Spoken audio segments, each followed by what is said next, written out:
में बैठे हैं धरने पर सभी युवा भी हैं, पूरे गांव का जो समुदाय है, 36 बिरादरी है वो यहाँ बैठी है। कुछ जो नौजवान युवक हैं वो कल डीएसपी साहब के सामने जब पेश हुए तो उनको जो है अभद्रता से जो उनके साथ व्यवहार किया गया। नाम बताइएगा आप। अंकुर राणा। अंकुर कहाँ से हैं? बीर बांगड़ा से। बीरबांगड़ा से। क्या बात हुई थी डीएसपी साहब से? सर ऐसा हुआ, वहाँ 250-300 लोग पहुंचे हुए थे हमारे समाज के, आदर्श बिरादरी के भी थे, बाहर से भी आए हुए थे। 1.5-2 घंटा मीटिंग चली अंदर डीएसपी ऑफिस में। हमने सोचा पता नहीं क्या होगा, कुछ अच्छा ही फैसला होगा। सुनते रहे, बाहर खड़े हो गए, थोड़ी आवाज तो आ नहीं रही थी। मैंने सोचा तू भी अंदर चले, बड़ा 10-15 आदमी और अंदर चले गए, कम से कम 60 अंदर व्यक्ति चले गए।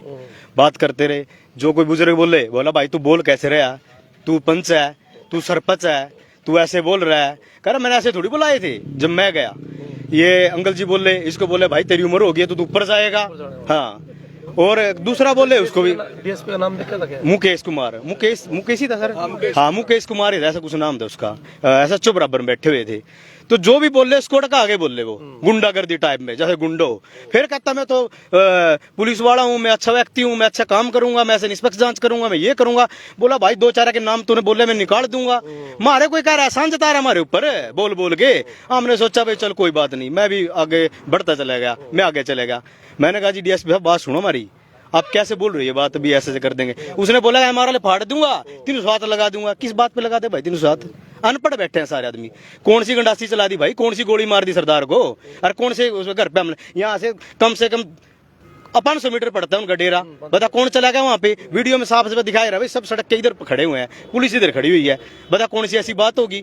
जब उसने ऐसी बात बोली ना, मैंने कहा भाई आप भी तो हिंदू धर्म से हो, उनकी बेदबी हो जाए तो बेदबी है, उनका पर्चा पाट दे, कोई गुरुद्वारे में कुछ कर दे, बीड़ी पे तो महिला को लठ मार दे, वो कोई बोल दे तो उसकी गंडासी से नाट काट दे। क्यों भाई, हम फुद्दू फिर रहे हैं सारे, आप अपनी गा रहे हो। आप भी तो हिंदू धर्म से हो, कल को आपके साथ हादसा होगा, फिर कौन आएगा बचाने के लिए आपको? आप सही की जांच करो सही। पुलिस ने आपके लोगों के ऊपर आरोप लगाए हैं। बिल्कुल। गांव से जो लड़के यहाँ से गए हैं बुलेटों पर, मोटरसाइकिलों पे, उन्होंने वहां जाकर के फायरिंग करी है। अब वो जायज है कि नाजायज हथियार वो तो पता नहीं। ठीक है, एक मिनट रुको जी, एक मिनट रुको। उसके बाद जब पुलिस ने उनको रोकने की कोशिश करी, उन्होंने पुलिस की गाड़ी तोड़ी। फिर पुलिस ने अपने आप को बचाने के लिए फायरिंग करी, जब उनको वहां से भगाया और मोटरसाइकिल वहां छोड़कर वो भाग गए। अब इसमें कितनी सच्चाई है? आपने उनसे लड़कों से बात करी होगी? सबसे बात करी, पूरी नॉलेज है इसके बारे में। ऐसा है जी, पहली बात तो जो पुलिस वाले आए थे ना गाड़ी में, वो सिविल थी, जैसे मेरी गाड़ी होगी, इस भाई की गाड़ी होगी। ठीक है, भीड़ बहुत थी, उनकी भी पब्लिक तो थी। जब वहां झगड़ा हुआ सारू उन्हीं के लोग थे। ठीक है, क्या अब तो उन्होंने गाड़ी तोड़ दी हो, किस सिविल में थी, क्या तो उनके आदमी आगे गाड़ी तोड़ दी हो। जब मारे वाले आदमियों को मारा तभी तो भाग गए हैं। मेरे को डंडा मारेगा, पीछे से कोई गोलियां चलाएगा। जब 200-250 आदमी उनके डेरे में इकट्ठे हुए हैं तो राइफलें भी, हथियार भी, ऐसे तो कोई इकट्ठा नहीं हुआ। कैसे हो गया इकट्ठा? 4-5 आदमी क्या करें उनके आगे? उनको डंडे रुंडे मारे होंगे, गंडासी भी चलाई होगी तभी भाग गए हैं वो, और तभी उन्होंने गोलियां भी चलाई होगी।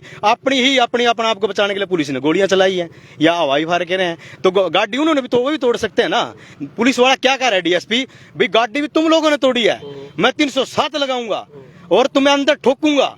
ये डीएसपी साहब की वर्डिंग है, ये घटिया से घटिया वर्डिंग मैं बता भी नहीं सकता। कह रहा है हमारे जो पर्चा कटा होना है इसको ऐसे फाड़ कर ऐसे फेंक दूंगा, और जा जो है कोर्ट में जाओ, कोर्ट में चले जाइए, जो है पुंजड़ पड़ा कोर्ट में बैठ लियो। उसने ये बोला है डीएसपी साहब ने। तो अभी जैसे आपके गांव के जो लोग हैं, मान लो मेन आदमी है, वो कह रहे हैं कि भाई हमें जो जांच होगी, जांच में मान लो कोई दोषी, चाहे वो है चाहे आप लोग हैं, भाई दोषी होगा उसको सजा मिलेगी, उसमें तैयार है या नहीं है? सर ऐसा है, जांच होगी तो जांच के लिए तो तैयार हैं, लेकिन हमारे आदमी को पकड़ेगा ना कोई, पुलिस पकड़ना, प्रशासन पकड़ना बिना काम की। क्योंकि पहली बात तो इस जांच तो चलो कोई बात नहीं होनी भी चाहिए, निष्पक्ष जांच होनी चाहिए। अब ये बताओ ना, जब हमारा डंडा तक चलाया नहीं, डंडा हमारे पास है नहीं, वो बिना उसके ही जांच के आरोप पे आरोप लगा रहे हैं, 200-300 आदमी के नाम दे दिए, और 307 की बात कर रहा है, और अलगदार है अलग है। 307 किस चीज से बन गई? अब तक जांच में हमारे को 307 लगा के छोड़ दी तो हमारे बच्चे तो अंदर चले जाएंगे ना परिवार के। तो साथ उन्होंने बताया नहीं किस वजह से, किसके क्या बताए तो नहीं, मुंह में सांस ही नहीं आया उसको जब ऐसा पूछा गया उससे, बोलने नहीं दे रहा। कह रहा भाई मैं तो, ये बता क्या कह रहा है वो पंचायत को, इतनी बड़ी पंचायत को उसने बोला डीएसपी ने, कह रहा भाई मैं तो ऐसे पक्ष सुनने के लिए बुलाया, ऐसे जाना चाहते हो जा सकते हो तुम लोग। मतलब कोई रिस्पेक्ट तो बहुत दूर की बात है। वो तो डीएसपी तो ये सोच रहा है कि जैसे मैं यहाँ का मालिक हूँ पूरे उसका, और मैंने जो करना है मैंने प्रमाण सुना दिया। मैंने जैसे ना मुसलमान कहते हैं, ये खाप वाले कहते हैं भाई हमने कह दिया ना जो यही चलेगा, 307 लगी तो लगेगी, ऐसे बोल रहा है उसने जैसे मैं बोल रहा हूँ। तो आपकी तरफ से क्या रिएक्शन, आपकी क्या ऐसा जी हमारी तरफ से ना हम किसी को अरेस्ट होने देते, ठीक है, और प्रशासन कितना जोर लगा ले, जब उनकी राइफलें पकड़ी जाएंगी, उनकी जांच पकड़ा जाएगा तो हमारा भी दिखा दो भाई कौन सी राइफल थी, कौन सा हमारे पास डंडा था। अरे 307 या 26 धारा लगती है, किसी को गंडासी मार दी सिर के अंदर है, कोई 1.5-2 इंच का जख्म होगा तभी तो लगेगी। या घर पे जाएंगे, घर पे जब कोई गया नहीं तो हम किस चीज की 307 352 कौन सी धारा ले लेंगे। गंडासी, फायरिंग सब कुछ बता रखे हैं, सब कुछ उन्होंने कर रखा है। अरे मैं ये कह रहा हूँ कि सबके सामने डीएसपी साहब ने पैसे खा रखे हैं, कुछ ना कुछ तो गड़बड़ है। बताओ आपके पास मैं चला गया, आप मेरी बात सुनोगे, कुछ तो बात सुनोगे ना, और बात सुन के कुछ तो कहोगे ना, अच्छी बात। इसका मतलब ये है कि आप उस तरह से बोल रहे हो तो इसका मतलब आपने पैसे खा रखे हैं, या कुछ ना कुछ दबाव के पास, या तो राजनीतिक दबाव है, गोगी वोगी बना है कोई यहाँ का, कुछ ना कुछ तो बात है ही है। हाँ, मैं ये कह रहा हूँ लास्ट में, एक तो प्रशासन हमारे को हल्के में न ले किसी बात के लिए। जो हम ऐसा सोचते ना, ये पहले कम से 5-6 दिन की बात होगी ये बात, फाग वाले दिन की बात है ये। तो भाई साहब से मेरी कंटिन्यू बात चलती रही यहाँ गाँव वाले। वीर बांगड़ा गाँव बताया आपने? हाँ जी, वीर बांगड़ा। और राजौंद भी लगभग सेम स्थिति है? नहीं, राजौंद का अलग मैटर है जी, राजौंद का अलग मैटर है।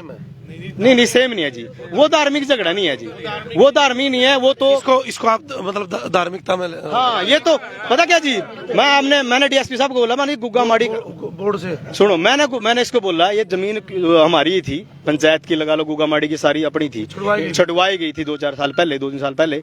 तो उनको उनकी बीमारी चल रही थी दिमाग के अंदर ही, तो उन्होंने पहले भी उसको बोर्ड का टक्कर मारी, अब तो उखाड़ के ले गए ट्रैक्टर से। आप ये बताना, बोर्ड भी उखाड़ के ले गए, उनका गुरुद्वारा कोई ऐसे हाथ भी लगा देना गड़ासी उठा लेंगे, ना सरकार देखती ना लोग जागते। हम हिंदू हैं, हम सोच रहे चल भाई कोई क्यों हमारे अंदर धैर्य है, हम सोचते हैं हमारे सहनशीलता ज्यादा है, हम ये इन चीजों को सहन करते हैं, भाई कोई बात नहीं, गलत काम, क्योंकि हम ये नहीं कहते कि हर बिरादरी में हर सिख धर्म के अंदर गंदे लोग हैं, अच्छे भी हैं।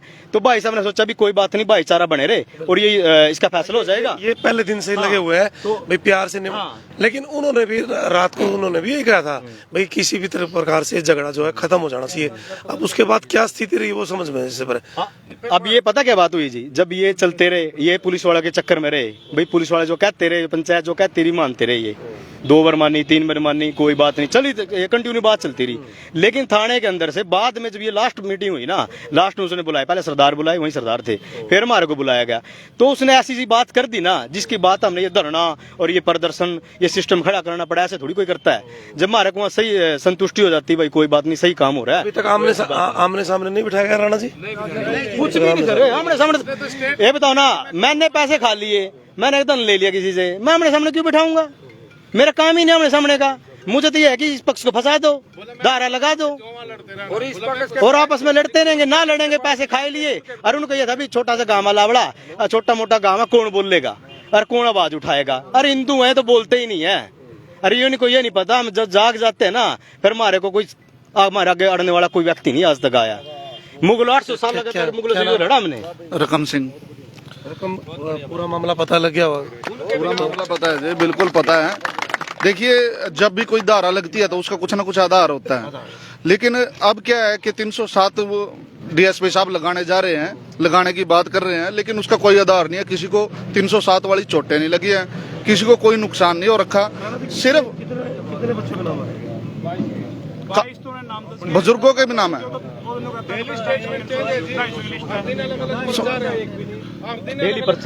ये सिर्फ धार्मिक मुद्दे को दबाने के लिए 307 का पर्चा दर्ज करना चाहते हैं बच्चों के ऊपर, ताकि 307 का पर्चा दर्ज करके धार्मिक जो ये मतलब बन रहा है मुद्दा, इसको खत्म कर दे हम यहीं पे। लेकिन ये यहाँ खत्म नहीं होगा और ना ही हम किसी के अरेस्टिंग होने देंगे। सभी संगठनों से बात चली हुई है, चाहे वो करणी सेना हो या फिर अपना MPYRS RYB, जितने भी संगठन है राजपूत बिरादरी के और हिंदू तब के जितने भी अपने हिंदू युवा वाहिनी है, सबसे हमारी बात चल रही है। और बड़ी जल्दी अगर इस पर निष्पक्ष जांच नहीं हुई, ये 307 जो धारा लगाने की बात कर रहे हैं, अगर ये बात से पीछे नहीं हटे तो यहाँ बड़ा जबरदस्त प्रदर्शन भी होगा, प्रशासन के खिलाफ होगा, सरकार के खिलाफ होगा। हम अरेस्टिंग किसी भी हालत में अपने बच्चों की करने नहीं देंगे, क्योंकि सारे जितने भी बच्चे हैं सारे इनोसेंट बच्चे हैं। उनमें से एक आध मेरे ख्याल में वो ड्रिंक वगैरह करता है, सिर्फ उसी की मतलब एक रिकॉर्डिंग उनके पास है, उसी को वो आधार बना के फालतू की बातें कर रहे हैं। लेकिन सिर्फ एक आदमी से सारा गाँव गलत नहीं हो सकता, ठीक है। हम शांतिपूर्ण तरीके से यहाँ बैठे हैं रोड के ऊपर। अगर हम चाहते तो इस रोड को जाम भी कर सकते थे, असंध भी कर सकते थे, करनाल भी कर सकते थे, लेकिन हम प्रशासन के साथ मिलकर चलना चाहते हैं, सरकार के साथ। हम चाहते हैं कि कोई तो हो सरकार में या नेताओं में, कोई तो हो जो हमारी आवाज बने, हमारी आवाज को सुने और इसका निष्पक्ष जांच करवाए। अगर नहीं होती है तो फिर हमें अपने हक लेने भी आते हैं। हम किसी भी तरीके से किसी भी हद तक जाकर, चाहे वो कन्याकुमारी से लेकर पूरे यहाँ अपने जम्मू कश्मीर तक पूरा संगठन है, हर तरह से संगठन बने हुए हैं, हिंदुओं के भी और बिरादरी के भी, सब यहाँ आएंगे, सबसे आह्वान हो चुका है। तो हमारी यही मांग है, निष्पक्ष जांच हो। जांच यदि होती है, जांच में कोई मान लो 2-4 शख्स ऐसे निकलते हैं जिसकी वजह से झगड़ा हुआ, इतना बवाल हुआ, तो क्या करना है? सर ऐसा है, यदि जांच होती है ना, जिसकी वजह जांच होती है, चाहे वो उनका चाहे आप, हाँ, यदि पहली बात तो जांच जिसमें जिसके जैसे 2 लड़के हैं 3 लड़के हैं, हाँ। जांच उन्हीं पे होगी, हाँ। ठीक है ना। उन हमारे व्यक्ति हैं जो वो भी हो और उनके भी है जो साथ में दोनों धीरों को पकड़ेंगे, दोनों तरफों को, तो हम हाँ उसके लिए तो हम तैयार हैं।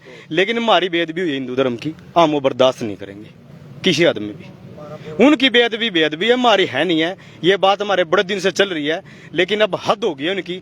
अरे भिंडरे वाले के पोस्टर लगे ये असंध के अंदर और बड़े बड़े झंडे लेके भिंडरे वाले के, आतंकवादी के, खालिस्तानी के, और नारे तो नहीं, मैं कल परसों की बात बता रहा हूँ, मैंने खुद देखा है, इतने बड़े बड़े काले काले झंडे और भिंडरे की फोटो लेके गुरुद्वारे तक में रखे हुए इन्होंने, और सरेआम सड़क पे चलते हैं। क्यों भाई? आतंकवादी के लेके चलते, फिर क्या क्या दर्शाना चाहते हैं भाई? खालिस्तान है यहाँ पे? सरकार क्या कर रही है? क्या प्रशासन कर रहा है? कहाँ डीएसपी हो? इतना बड़ा चौड़ा डीएसपी बनता है अपने आप को, उनको पकड़ो ना जो सरेआमी कांड कर रहे हैं। अभी हिमाचल में यही काम चल रहा है, वहां पे भी इन्होंने यही कांड करा है, और रोज की वीडियो देख लो, इतना गंदा गंदा बोलते हैं, यही खालिस्तानी भिंडरे वाले ही। और वहाँ प्रशासन ने रोक भी दिया है और वहाँ की पब्लिक ने रोक दिया, झंडे भी फाड़ के फेंक दिए उनके, ये पता भी होगा। जब ऐसे ऐसे काम कर रहे हैं, उनसे मिलकर ये उल्टे उल्टे सीधे काम करते हैं। यहाँ भी ये सेटिंग हुई इनकी, इनकी हिम्मत थोड़ी ना किसी की। ऐसे पहले डेरा ही नहीं था, डेरे पे रह भी रहे थे लोग, यहाँ भी लोग रह रहे थे, हाँ। तो अब कब ऐसा क्या हो गया? अब 1-2 साल से चल रहा है प्रोग्राम ये, और भिंडरे वाले का ही चल रहा है प्रोग्राम। जहां भी झगड़ा होता है भिंडरे वाले ही चल रहा है बस, और इसकी वजह से आपस में दरार पड़ रही है। और हम तो ये भी चाहते हैं भाई, जब ये झगड़ा ऐसे ऐसे करोगे ना और हमारे साथ गलत होगा, तो गलत का फिर आपको पता है नतीजे बड़े भयंकर निकलते हैं। किसका बच्चा मरता है, किसका बचता है, उसमें कोई देखता नहीं किसी को, कौन अच्छा था कौन बुरा था। हम चाहते नहीं भाई ऐसा कोई घटना घटे किसी के साथ भी, हमारा हो चाहे उनको, क्योंकि बच्चे उनके भी हैं और हमारे भी हैं। ये बड़ी सोचने की बात है, ये कोई छोटा मोटा मुद्दा नहीं है। और डीएसपी ने बोल दिया भैया कर दूंगा मैं 307 लगा दूंगा। अरे तेरे बाप का राज है क्या? 307 लगा के देख तू, अरे आके देख तू, अभी आके देख ले। इतनी बड़ी बड़ी बात बोल रहा है, एक तो उसको चेंज करो, ऐसे घटिया आदमी को जो पूरे समाज को और पूरी पंचायत की बेइज्जती कर रहा है। वो तुझने मुंह पे थूका नहीं है, लेकिन बेइज्जती तो इतनी भूंडी कर दी ना पूरे समाज की उसने। करनाल बुलाया था नहीं असंत था, इसकी बात है जो कोर्ट के अंदर डीएसपी वहाँ बैठते हैं, ड्यूटी पे शायद करनाल से आया हुआ, ये तो मुझे नहीं पता सर।